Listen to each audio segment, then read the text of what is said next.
I'm Connor McGuire, team leader of Panoramic Vision. This week I've been working on getting some events, scripted events in there. As you can see, there's 2 cars pulling out and they're going to get into an accident now, as you can see.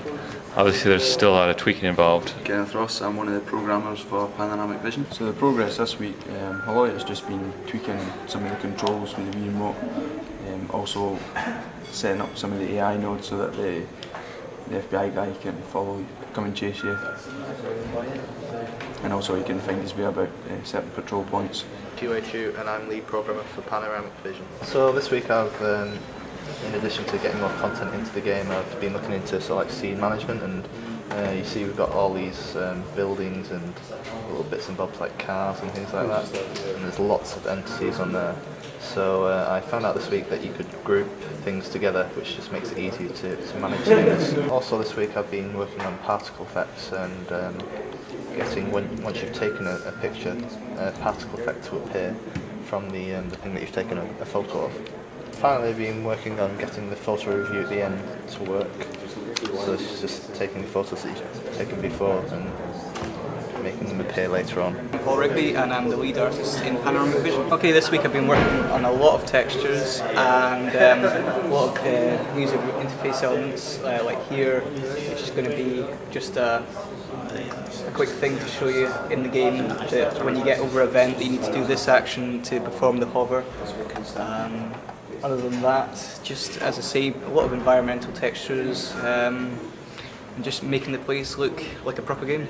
Hi, my name is Nicolas Santos and I'm the 3D artist for Panoramic Vision. This week, compared to last week, this is now character week. We're like getting nailed down to what the characters are going to look like, just a few final changes, so just a few variations. This guy, I think I've mentioned before, is our FBI character, which you can see.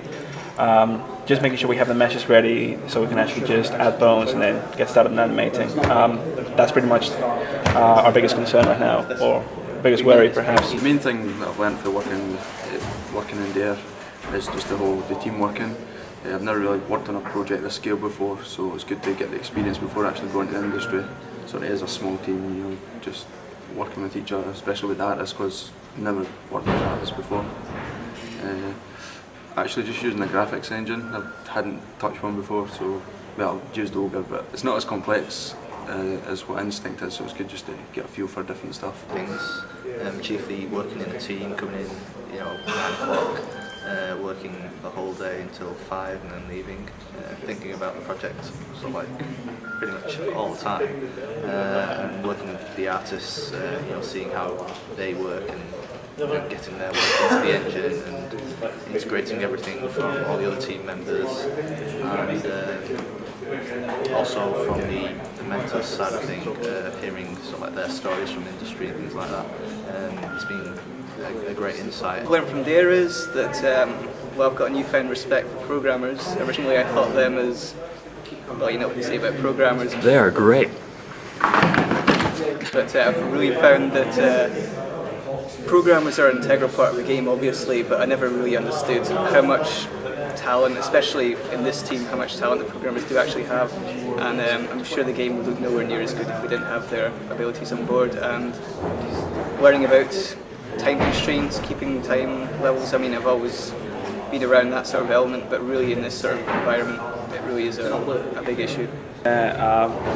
More than anything else is working within the team, which is something that I realise now on a professional level I hadn't actually done properly. Also getting to understand and getting to work with programmers, which is something that I had never done before, but if I want to get into the games industry, something that's rather vital. I think those are the 2 biggest things. Also working to a schedule and trying to keep it. I'm not going to say definitely keeping it, but trying my best to keep it. I think those are the biggest things. It has been a really good experience. It's a good chance to kind of work in a team, and it's kind of, it's a good experience to, again, kind of work with the artists and, kind of work. It's a good way to see kind of when I'm working on my next project how long things will kind of take to get done, essentially, and kind of splitting up tasks and, making sure that, everything gets kind of done on time. I mean, obviously there's still a long way to go yet, but hopefully it will turn out nicely in the end.